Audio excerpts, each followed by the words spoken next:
Olá, sexto ano, tudo bem?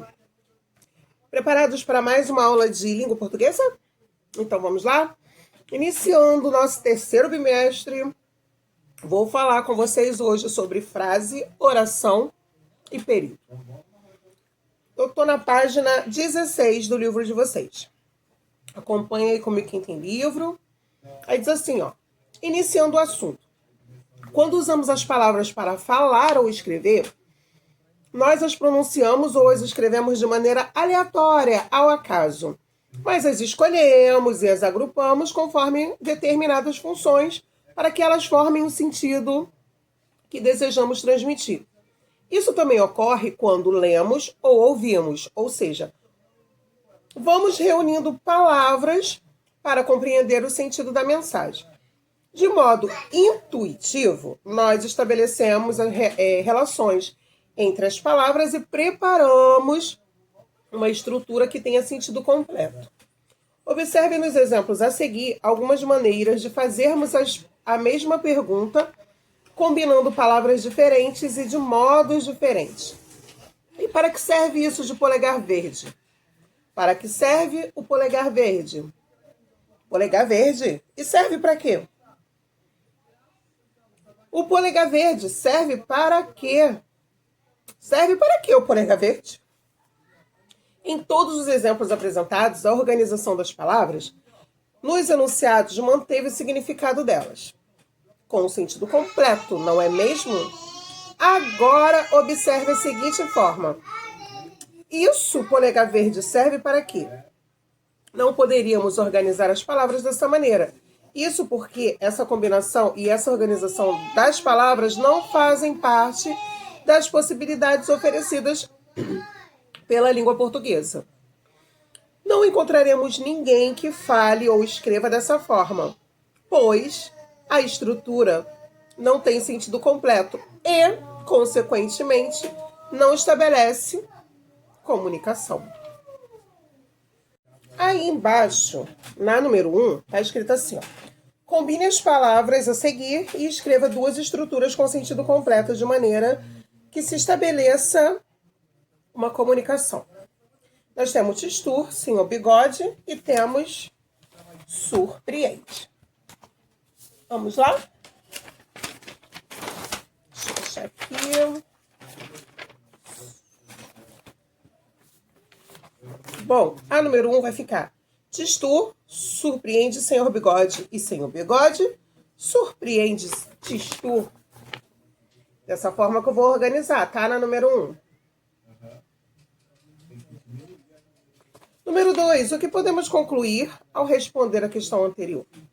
Podemos concluir que com as mesmas palavras em diferentes ordens é possível exprimir significados diferentes e que para formar estruturas com sentido completo, selecionamos e combinamos palavras. Começa aqui embaixo, aqui ó. E termina aqui atrás. Não, peraí. Ela termina ali na outra folhinha.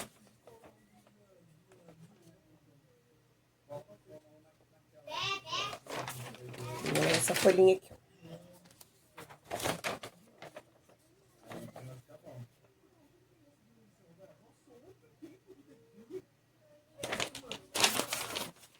Aí na página 17 diz assim: observe a seguir duas situações entre Tistur e senhor bigode e depois faça o que se pede. Situação 1. O melhor é não falar nada com ninguém, que adianta despertar curiosidade ou inveja. Situação 2. Ninguém fala com o melhor, o não falar é.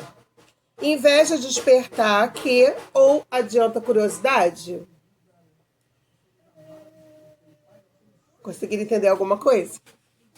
Ficou estranho, né?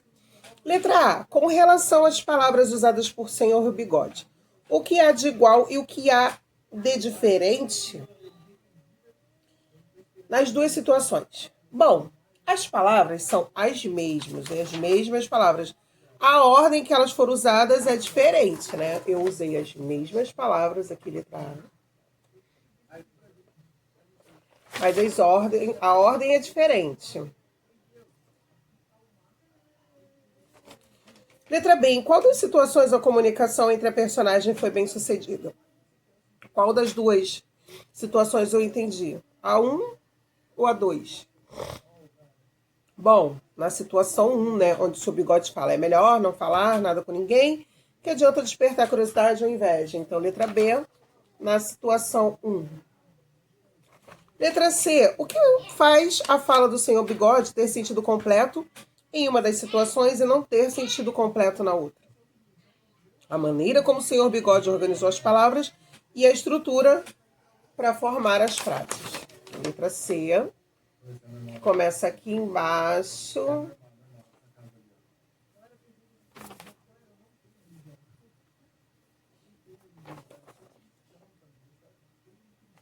E vai até aqui.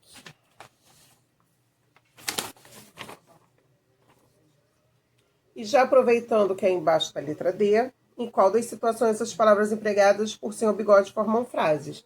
Na situação 1. Aí vocês vão fazer o seguinte para mim. Vocês vão ler com bastante atenção e vão responder as páginas 18 até a 20. Só que eu vou ler aqui um negócio com vocês aqui na 18, tá?